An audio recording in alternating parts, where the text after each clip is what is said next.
PBN Maharashtra. Pachora पोलिसांनी धडाकेबाज कारवाई करत तलवार बाळगून दहशत माजवणाऱ्या इस्मास अटक केली आहे. या कारवाईमुळे परिसरात पोलिसांच्या सतर्कतेचे पुन्हा एकदा दर्शन घडले असून नागरिकांमध्ये सुरक्षिततेची भावना निर्माण झाली आहे.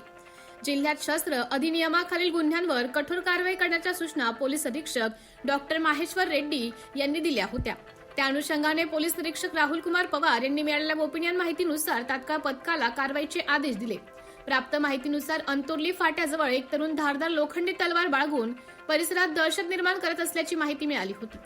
यावरून पाचोरा गुन्हे शाखेच्या पथकाने घटनास्थळी धाव घेत संशयित इसम ललित गोपाल चौधरी राहणार न्हावी गल्ली पारोळा जिल्हा जळगाव याला ताब्यात घेतले. त्याच्याकडून एक धारदार लोखंडी तलवार तसेच मोटरसायकल जप्त करण्यात आली. या प्रकरणी पोलीस कॉन्स्टेबल संदीप राजपूत यांच्या फर्यादीवरून पाचोरा पोलीस स्टेशन येथे गुन्हा रजिस्ट्रेशन नंबर 79/2026 अंतर्गत शस्त्र अधिनियम कलम 4/25 प्रमाणे गुन्हा दाखल करण्यात आला आहे. वरिष्ठांच्या मार्गदर्शनाखाली पोलीस निरीक्षक राहुल कुमार पवार, पोलीस उपनिरीक्षक कृष्णा गायण, पोलीस कॉन्स्टेबल संदीप राजपूत, जितेश पाटील, योगेश पाटील व हरीश परदेशी यांच्या पथकाने कारवाई केली.